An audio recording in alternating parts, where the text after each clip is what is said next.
टोलेबाजी करताना दिसतात की उद्धव ठाकरे भेटत नाही हे कारण देऊन शिंदे बाहेर पडले, मात्र आज त्यांना जागाच भेटत नाही आणि त्यासाठी त्यांना झगडावं लागतं. ज्यांच्या आघाडीला पंतप्रधान पदाचा उमेदवारच नाही अशाने आम्हाला सल्ला देण्याची काही आवश्यकता नाही, आम्हाला मार्गदर्शन करण्याची काही आवश्यकता नाही. ज्या अलायन्सला 120 ठिकाणी देशामध्ये उमेदवार मिळालेले नाही अशा लोकांनी दुसऱ्याकडनं उमेदवार घेऊन उमेदवारी करतायत, त्यांनी आम्हाला काही सांगण्याची काही आवश्यकता नाही.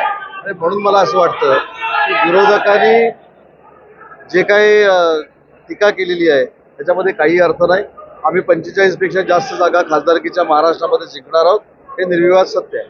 संजय राऊत म्हणतात की श्रीकांत शिंदेची उमेदवारी देखील जाहीर करता येत नाहीये. ते काय म्हणतात तुम्हाला पण माहिती आहे.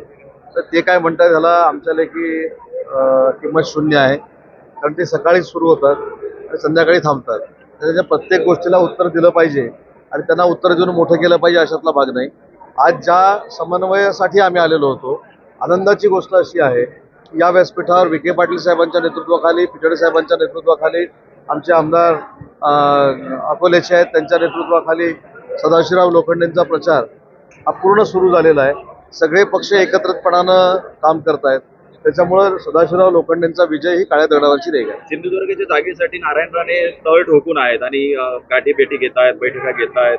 या जागेवरनं कुठेतरी भाजप आणि शिवसेनेमध्ये वाद होण्याची शक्यता. वाद असण्याचा काही संबंध नाही. काल देखील मी रत्नागिरीमध्ये होतो आणि आपल्याला माहिती असेल की फक्त रत्नागिरीत मी येणार हे कळल्यानंतर कार्यकर्त्यांच्या भावना सांगण्यासाठी जवळजवळ 7,000 ते 8,000 लोक रत्नागिरीमध्ये जमा झालेले होते. परवा मी सिंधुदुर्गमध्ये स्वतः राणेसाहेबांची भेट घेतलेली होती, ती माझी कौटुंबिक आणि वैयक्तिक भेट होती. परंतु एक मात्र निश्चित आहे की आम्ही देखील आग्रही आहोत, कारण पूर्वी शिवसेनेचा धनुष्यबाणच त्या ठिकाणी लढलेला आहे. भाजप देखील त्या ठिकाणी आग्रही आहे.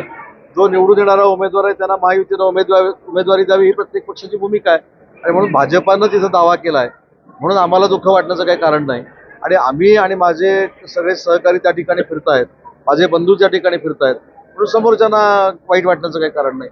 मात्र भाजपला जरी उमेदवारी मिळाली तर इतिहासामध्ये पहिल्यांदा असं होईल की जे आपलं कोकण विभाग आहे याचे कुठेतरी धनुष्यबाण आहे. आपण जर तरवर आधी चर्चा करण्यामध्ये काय अर्थ आहे असं मला वाटत नाही. शिवसेना हा कायमस्वरूपी वंदनीय बाळासाहेबांच्या विचाराचा राहिलेला आहे. बाळासाहेबांचं समर्थन कायम कोकणानं केलेलं आहे, त्याच्यामध्ये तळ कोकण हा अग्रेसर होता. आमचे सगळे मुंबईकर हे कोकणामध्ये मतदानाच्या वेळी येतात, म्हणून आमचा आग्रह आहे की धनुष्यबाणाला ती जागा मिळावी आणि खात्री आहे की योग्य तो निर्णय होईल. काँग्रेसने आपला जाहीरनामा प्रसिद्ध केला आहे, त्याच्यामध्ये त्यांनी म्हणते की 450 रुपयाला गॅसचं सिलेंडर देणार आणि 30 लाख लोकांना नोकऱ्या देणार. वाटतं हे करतील? मला असं वाटतं की त्यांचा आकडा चुकलेला आहे.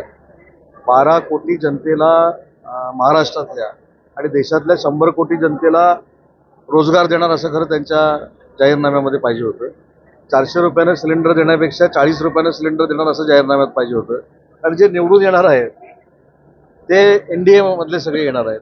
ज्यांचा पराभव होणार आहे ज्यांना माहिती आहे त्याला 400 काय आणि 40 काय, त्यामुळे ते काही फरक पडत नाही. जो नेता जी अलायन्स पंतप्रधान पदाचा उमेदवार जाहीर करू शकत नाही त्यांनी या गोष्टीवर विकासाच्या कशाला चर्चा करायची. त्याच्यामुळे त्यांनी 30 लाख म्हणण्यापेक्षा 3 कोटी लिहिले असत्या, 30 कोटी लिहिले असत्या किंवा 100 कोटी लिहिले असत्या तरी काही जनतेला फरक पडला नसता, कारण त्यांना निवडूनच यायचं नाही आणि त्यांना निवडून देणार नाही हे देशातल्या जनतेनं ठरवलेलं आहे.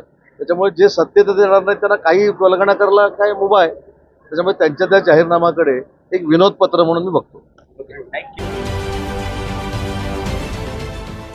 देश विदेशातील प्रत्येक घडामोडींचे लाईव्ह अपडेट मिळवण्यासाठी आता साम टीव्हीच्या सर्व सोशल मीडिया प्लॅटफॉर्मला लाईक, फॉलो आणि सबस्क्राईब करा. तसंच सर्व नोटिफिकेशनसाठी बेल आयकॉन प्रेस करायला विसरू नका.